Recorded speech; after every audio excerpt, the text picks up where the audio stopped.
No vídeo de hoje, nós teremos uma entrevista com um cara pra lá de especial do outro lado do mundo. É isso aí, pessoal. Hoje nós vamos conversar com o Izaac, que mora lá na Austrália e trabalha num projeto chamado The Forever Reef. E eu quis justamente trazer o Izaac para falar como um representante aí, desse projeto, justamente porque foi um lugar que eu pude visitar na viagem que eu comentei com vocês nos outros vídeos anteriores aí que eu fiz para a Austrália. É um projeto muito bacana que visa estudar e preservar as genéticas e o máximo de espécies possíveis de corais da Grande Barreira, tá? Então, não vou dar muitos spoilers, ele vai explicar um pouco melhor como funciona, qual que é o intuito, os objetivos do projeto.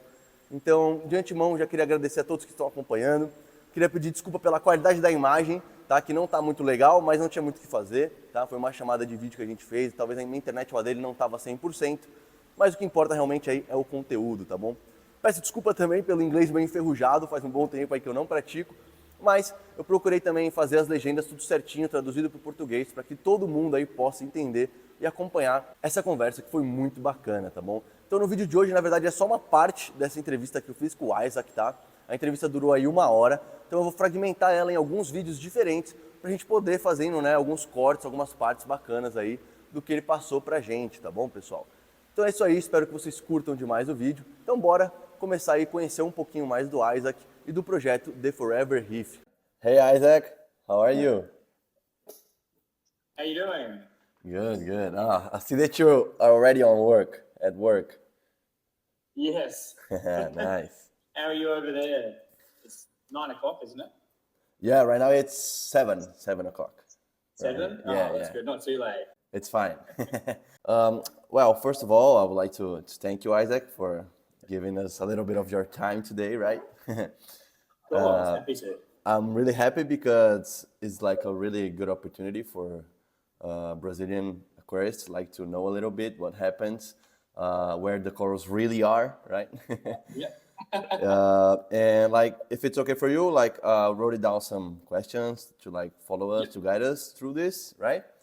Yeah, definitely. So, first of all, I would like to know, Izaac, tell us a little bit about you, briefly, who's Izaac?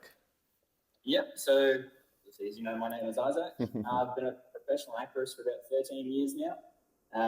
And that means working in the public aquarium space where I've helped look after large-scale aquariums, so things like shark breeding programs or seals, penguins, and I've traveled around the world in that profession, which I'm very grateful for. And during that profession, there's not a lot of, shall I say, accreditation for training. So oftentimes you'll have people with certain skills taking under their wing, and I was very lucky that someone started teaching me a lot about coral and jellyfish back in the day. And so that's where my path kind of diverted to. And that's what's led me to here. So I've worked in a few public aquariums and just been able to see, I guess, the progression of where we've come from the start of where coral keeping was to now. And it's such a massive difference, which is absolutely amazing. So I'm very grateful to be here at the moment. I didn't think a project like this would really ever exist. So what they're doing is amazing. Yeah. So basically, you got the dream job. You're like a professional aquarist. Definitely lots of stress, as we know. Yeah. Definitely lots of fun as well. The people are lovely. Yeah. Nice. Good. And tell us a little bit, what is the Forever Reef Project? For all the Brazilians who are watching and never been there and never heard about it, what can you tell about the project itself? So we're a non-for-profit called Great Barrier Reef Legacy. So that's a non-for-profit. And under that comes the Forever Reef Project. And GBL Legacy started out on expeditions where we had people doing expeditions to the far north reefs up here. People like Charlie Veron. I don't know if you guys know who Charlie Veron is. I don't know for the guys who will be watching us, but he's the godfather of coral. So if anyone who likes corals doesn't know him, go search right now for it. Some people don't know him, but he's a hero of mine. Yeah. And so he was going on expeditions with a few of the guys that started this project, Dr. Dean Miller and John Rumney. And they thought, while they're doing these expeditions, why not include people that are scientists that need to do research but can't afford to get out there? So they started these expeditions with purpose, and that's how GBL Legacy started. But while they're up there, Charlie Veron discovered a reef that had one of the largest coral diversities that he'd ever seen. I think it was over 180 species of coral on one reef system. Right. Which is amazing. Crazy. And they went back there the following year, and it still looked amazing. But the year after that, a cyclone came through and just wiped it off the face of the earth. And so that kind of affected and started getting them to think about how they might be able to help the reef. Thankfully, they went further north, found another reef system. Charlie found another coral reef with more coral diversity than the previous one, and discovered a new species, as he does. As always. Yeah. And from there, they came up with an idea to take coral out of the reef, which isn't a new idea, but to keep them in, obviously, systems like this here so that we can actually protect the genetic diversity. So the whole purpose of the project is for us to collect every species of, at this stage, hard coral. So about 415 species on the Great Barrier Reef. That's where we're starting. We need to collect those. Then we need 10 to 30 genetic variations from those species. We'll hold them in almost like a seed vault, but coral vault, so to say. And we'll eventually collect the world's corals. So we work with a number of people at the moment where we're trying to expand so that we can just collect the genetics of the corals so that whatever happens out there, we can essentially buy time for science to catch up. Science takes time to figure out how to solve problems, and there's a number of solutions out there already, but they might be 10% complete. There's some that might only be 8% complete after 10 years. So we really just want to buy the time so that they're not rushing what they're doing. They can take the time, they can have samples if they want, but it means that if we lose anything out there, we can still restore it out there. All right, great. Well, essentially. You told us like how many species around like we have in the Great Barrier Reef, but how many are left for you guys to put it on the tanks inside the facilities? So Charlie estimates that we've probably lost maybe between 5 and 10 species just under the radar. Okay. We don't know that yet. We're still collecting species, so that's one of the things where we'll figure out as we go along. And there's so many species of coral on the Great Barrier Reef that it's hard to measure at this stage. But gratefully, it means that hopefully we haven't lost a large number of species. So we've been trying to get ahead of the 8 game. So we currently hold out of the 415 that we're after. We've collected about 182 species, which is fantastic. Yeah. It's about, I think it was around 42, 48% of the biodiversity on the coral reef, Great Barrier Reef at this stage. So yeah, it's good enough, right? It's easy at the start when you're just going, I'll take one of everything. Yeah. But once you get to those smaller numbers, it's going to be a lot harder to be like Pokemon trying to catch them all. Yeah, right. And once you talked about like for scientists to have time to try different things. So in order to do this, I believe we need to have some variety of genetics from the same species, right? So how do you guys handle this? How do you choose like a collection site? And what do you take in consideration before doing it? Question. So we've only collected these corals in 10 diving days. So it's actually been a very fast process a couple of years ago.